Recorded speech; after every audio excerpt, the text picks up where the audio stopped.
प्रिय मित्रों, मैं एगा हमारे देश भारत के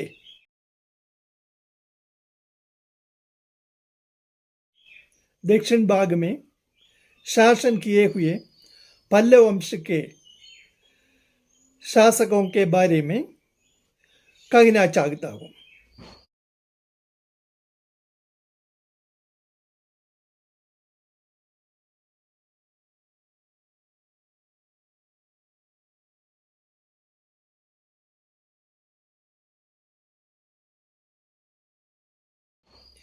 नरसिंहवर्म प्रथम ईस्वी 430 से 468 तक शासन किया था।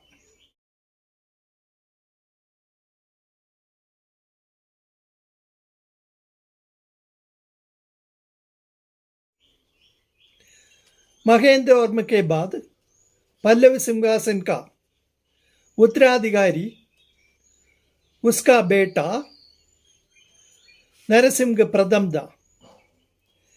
यह सभी पल्लव सम्राटों में श्रेष्ठ और प्रसिद्ध था। यह मल्ल युद्ध में श्रेष्ठ था, इसलिए इसको महामल्ल नामक उपाधि मिली। इसने अपने पिता को पराजित करने वाले पश्चिमी चालुक्य राजा पुलिकेशिन द्वितीय से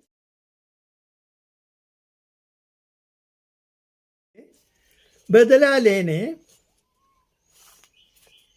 उस पर आक्रमण किया। उसकी राजधानी वादाबी पर आक्रमण करके उसे नष्ट किया।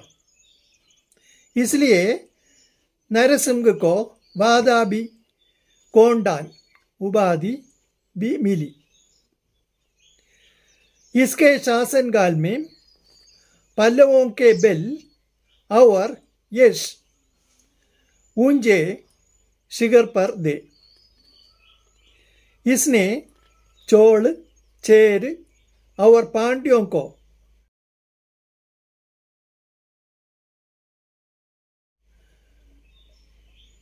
युद्ध में जीत लिया।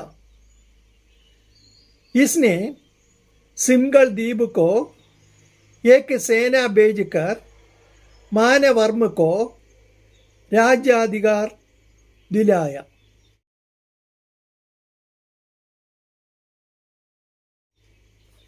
सिंघल ग्रंथ महावंश इस बात को सूचित करता है। महान बलशाली नरसिंहवर्म ने भवन निर्माण कला में भी ध्यान दिया। पूर्वी तट पर मामल्लपुरम नामक नगर बसाया।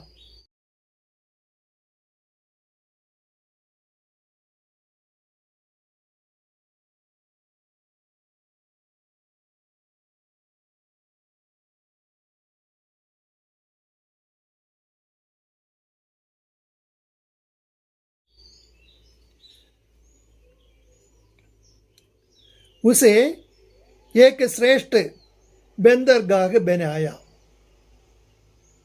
वहाँ सप्तरथ नामक एक ही पत्थर के बने मंदिरों का निर्माण किया।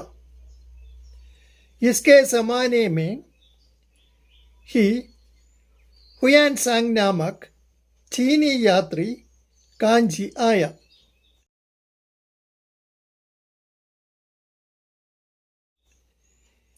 ईस्वी 440 में था। हुआनसांग ने कांची की प्रशंसा की है। उसके विवरण के अनुसार कांची का गहरा 4 मील 9.68 किलोमीटर है। 100 बौद्ध मठ और 80 अन्य मठ पाए जाते थे। कांची शिक्षा के लिए प्रसिद्ध नगर था।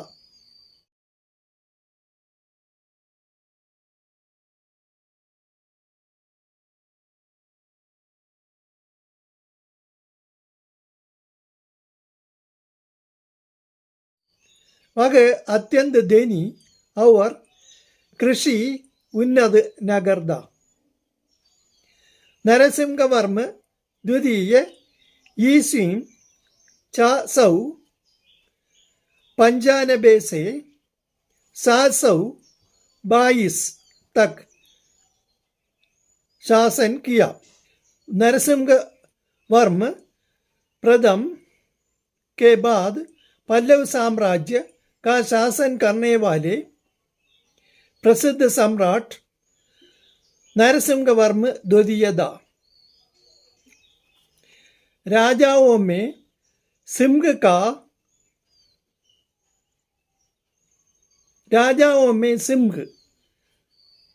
का बोध करने वाले राजसिंह नामक उपाधि इसे मिली।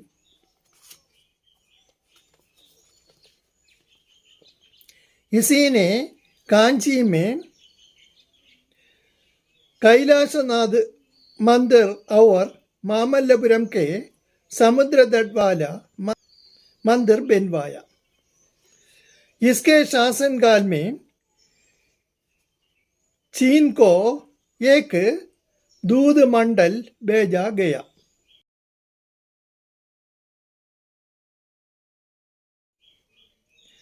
मंदिर निर्माण कला की महान उन्नति इनके समय में हुई। दंडी नामक श्रेष्ठ संस्कृत विद्वान राजसिंह के दरबार में था। पल्लव वंश का पतन के बारे में कहना चाहता हूँ।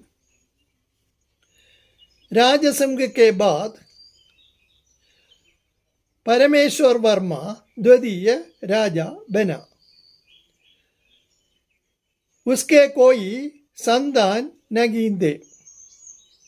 इससे पल्लव परिवार की एक शाखा के नंदीवर्मा द्वितीय राजा बना।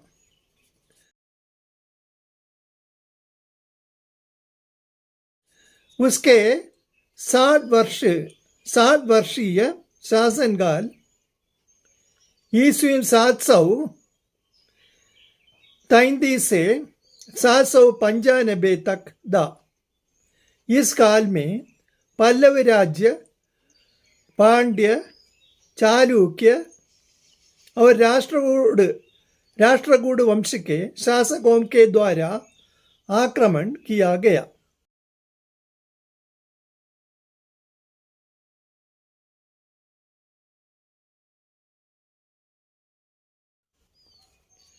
करीब ईस्वी 740 में विक्रमादित्य द्वितीय नामक चालुक्य राजा ने कांची को अपने वश में कर लिया। उनके बाद के दो पल्लव राजाओं के शासनकाल में राष्ट्रकूट राजा गोविंद तृतीय ने कांची को अपने वश में कर लिया। इसी बीच में पांड्यों ने उत्तर आर्काट में तेल्लार को अपने वश में किया। फिर आधी शताब्दी तक पल्लव शासकों ने वीरता और राजतंत्र के द्वारा अपने राज्य की सुरक्षा की, तो भी उनका राज्य शत्रुओं के आक्रमण के कारण कमजोर हो गया। पल्लवों में अंतिम सम्राट अपराजित थे। ईस्वी 9वीं सदी के अंत में चोल राजा आदित्य ने पल्लव राजा को परास्त करके उसको कमजोर बना दिया। जय भारत।